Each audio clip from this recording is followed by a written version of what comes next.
मित्रांनो, आज जिममध्ये अशा व्यक्तीसोबत ओळख झाली ज्यांनी मला लहानपणीची आठवण करून दिली. त्या मुलाचं वय आडली 2 ते 3 वर्ष असेल आणि ज्या वयात लहान मुलं मोबाईल खेळत बसतात त्या वयात त्यांनी जिमसाठी आग्रह केला होता. आणि मला त्याच्या वडिलांची एक गोष्ट खूप आवडली की ते त्याला इथे घेऊन आले. जिम म्हणजे फक्त शरीर बनवण्याचे ठिकाण नाही, तर ते एक जिद्द, आत्मविश्वास आणि जीवन जगण्याची कला आहे. ज्या वयात आपण जिम लावायची स्वप्न सुद्धा बघू शकत नव्हतं, त्या वयात त्याच्या वडिलांनी त्याला जिम मध्ये आणलंय म्हणजे खूप मोठी गोष्ट आहे. खूप झालं मोटिवेशन. आता थोडीशी पोजिंग प्रॅक्टिस करत होतो आणि खिडकीत आलो आणि तेच परत दृश्य. भाऊ खालून आवाज देत होता, समोसे पाठवू का वरती 2? भाऊ म्हटला, समोसे काय पाठवतो, इथं ढेऱ्या वाढत चालल्या काय समोसे पाठवतो, इथं ॲप्स पाडायचे आपल्याला.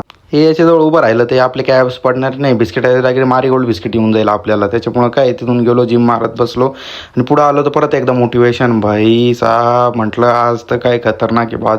जिममध्ये येणं म्हणजे अन्य ठिकाणी त्यांच्या बायसेप दाखवलं ना, आपला बायसेप पाहून झाले ना थंड भाऊ. आजचा दिवस आपल्यासाठी इतका मोटिवेशनल होता की 4 वर्षाच्या मुलापासून ते 60 वर्षाच्या माणसापर्यंत दोघांसाठी फिटनेस किती इम्पॉर्टंट आहे हे आता आपल्याला दिसून आले. जिममुळे फक्त शरीर बनत नाही, तर एक डिसिप्लिन नावाची गोष्ट समजते. डिसिप्लिन काय असतं?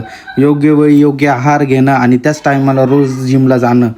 झोपलेल्या मित्रांनो, जागे व्हा आणि जिमला जायला चालू करा. जे कोणी मित्र जात नसतील त्यांना हा व्हिडिओ टॅग करा. तुम्ही काय जिम मारली, जिमवरून निघलो, जिमवरून येता आपला डाएट संपला होता, त्याच्यामुळे हे अंडे घेतले, 1 ट्रे घेतलाय पूर्ण. भरपूर जण विचारत होते, दादा डाएट काय करतो? तर डाएटसाठी तुम्ही कमेंट करा डाएट, मी तुम्हाला डाएट तुमच्या DM मध्ये डाएट प्लॅन येऊन जाईल. हा व्हिडिओ आवडला असल्यास लाईक करा, शेअर करा आणि तुमच्या भावाला फॉलो करायला विसरू नका.